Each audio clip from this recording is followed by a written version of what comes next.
কোরআন যখন আসে মাদক খাইতে পারে না, দুর্নীতি করতে পারে না, সুদ খেতে পারে না, ঘুষ খেতে পারে না, জেনা করতে পারে না, ব্যভিচার করতে পারে না, আনডিউ প্রিভিলেজ নিতে পারে না, তখন তারা চিন্তা করে রাজনীতি করি তো টাকা খাওয়ার জন্য, খাইতেই যদি না পারি তাহলে রাজনীতি করে করবোটা কি? যারা খেতে দিচ্ছে না এখন তাদের ধরো, তাদেরকে বলো এরা জঙ্গি, এরা মুক্তিযুদ্ধ বিরোধী, এরা দেশ বিরোধী।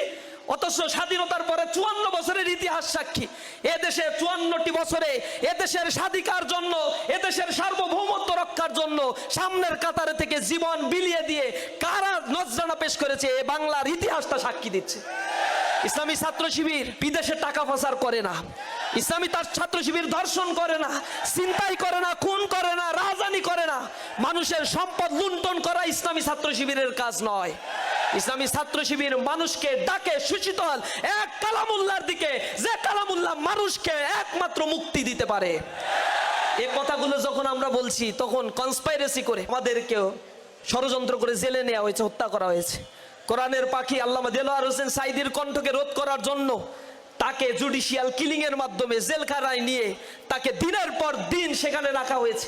সর্বশেষ কনস্পাইরেসি করে আল্লাহর ডাকে তিনি সাড়া দিয়ে চলে গিয়েছেন। এখানে শহীদ আলী হাসান মোহাম্মদ মুজাহিদ ভাই, আজকে শাহাদাত বার্ষিকী, আমাদের শহীদ মাওলানা মতিউর রহমান নিজামী থেকে শুরু করে ইসলামী ছাত্র শিবিরের প্রথম কেন্দ্রীয় সভাপতি মীর কাসেম আলী মিন্টুকে তারা শহীদ করেছে। তারা মনে করেছে প্রথম কয়েকটা নেতাকে হত্যা করলে জামাত ইসলামও শেষ, শিবিরও শেষ, এগুলা শেষ হয়ে গেলে শান্তি মতো যা চাই তাই করতে পারবো। শান্তিতে কি কি করছে তা তো জানেনি, শ্বেতপত্রে প্রকাশ তো পেয়েছে। 240 বিলিয়ন ইউএস ডলার বাংলাদেশ থেকে শুধু পাচার করছে। উন্নয়নের নামে, উন্নয়নের মহাসড়কে মানুষকে উঠিয়ে দিয়ে তল থেকে সব নিয়ে চলে গেছে এই দেশের। যুব শক্তিকে এরা সম্পদে পরিণত না করে এরা একটা দারিদ্রময়, দুর্ভিক্ষময় একটি রাষ্ট্র গঠনের কনস্পাইরেসি করেছে। জামাত ইসলামী, ইসলামী ছাত্র শিবিরকে এই 2024 সালে তারা নিষিদ্ধ ঘোষণা করেছিল। ভেবেছিল এইভাবে তাদেরকে দমন নিপীড়ন করে, হামলা মামলা দিয়ে, গুলি করে, হত্যা করে, গুম করে, দেশান্তরিত করে, তাদের ব্যবসা প্রতিষ্ঠান গুড়িয়ে দিয়ে তাদেরকে সম্ভবত আমরা ধ্বংস করে দিতে পেরেছি।